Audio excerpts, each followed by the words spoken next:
Breast implants. The far majority of patients are thrilled with their breast implants and can't imagine going without them.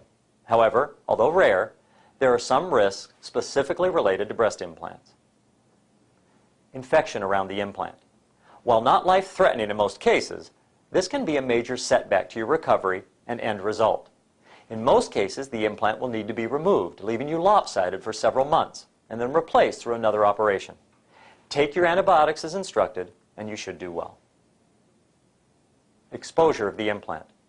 More common in mastopexy than in augmentation. In most cases, this requires reoperation and possible removal of the implant for a period of time. Change in sensation. Most women are concerned with loss of nipple sensation, but you may experience all sorts of different sensations after your surgery. You may actually have an increase in sensation, even to the point of being irritating. You may have pain on one side and not on the other side. You may have numbness down the back of your arm or on the skin of your breast, a pulling sensation down your arm to your elbow, crunching of your skin, sloshing of your breast, or shooting pains that come and go. All of these are possible and usually very self-limiting over time. Be more concerned about things that you see, redness spreading across your chest, or one breast 3 to 4 times larger than the other, than things that you feel. Rippling or dimpling of the implant. With any implant, saline or silicone, there is the chance of visible rippling.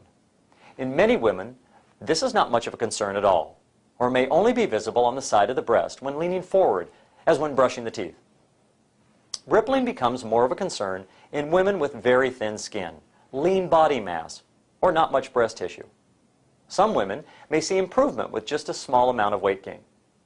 Also, most women, even with under-the-muscle implants, will be able to feel folds in the implant through their skin, especially near the bottom of their breast, where the pectoralis muscle does not cover.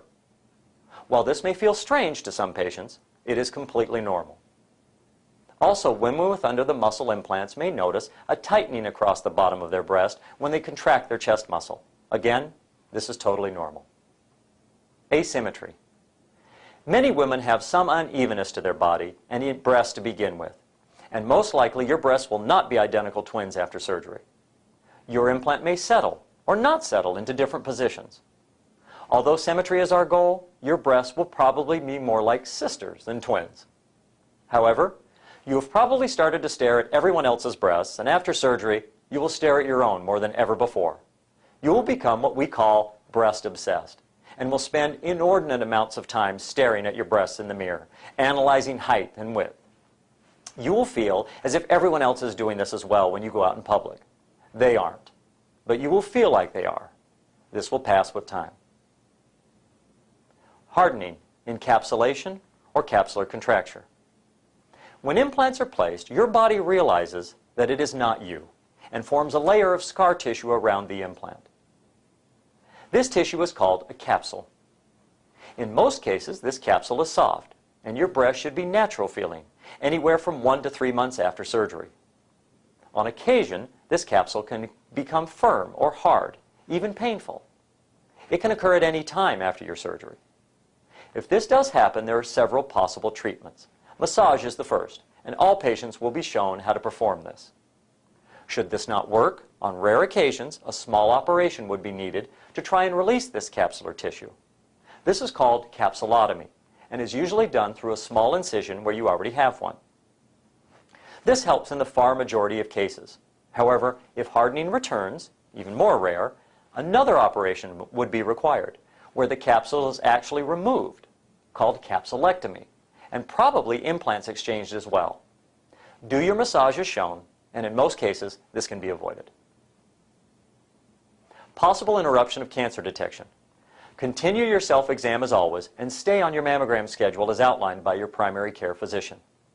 Tell the mammogram center you have implants, and they may shoot extra films around your implants.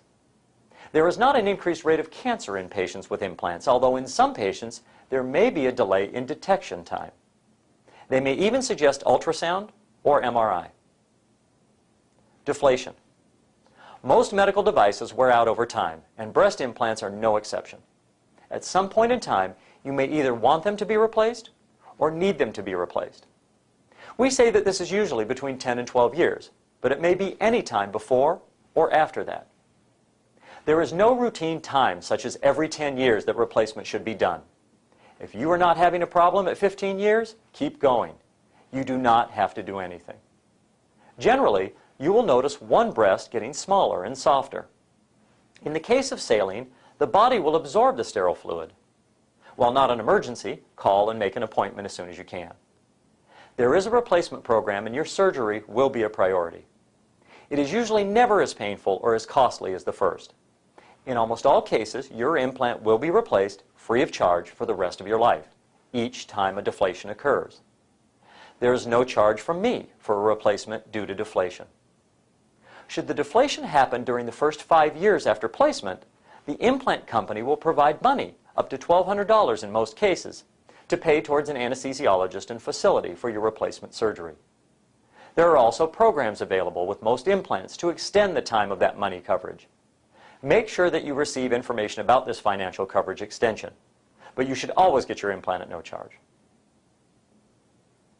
Need for further surgery. As with any cosmetic procedure, adjustments may need to be made with a return back to surgery. These may include a change in size, position, volume, or even the need for a lift sometime in the future. On very rare occasions, implants may need to be removed temporarily or, in some cases, permanently. Silicone gel implants. A word about silicone gel implants. In certain situations, silicone implants may be used or preferred. Although currently not available to the first-time augmentation patient in the United States, they are still widely used in this country in certain circumstances, such as a breast lift or breast reconstruction after mastectomy.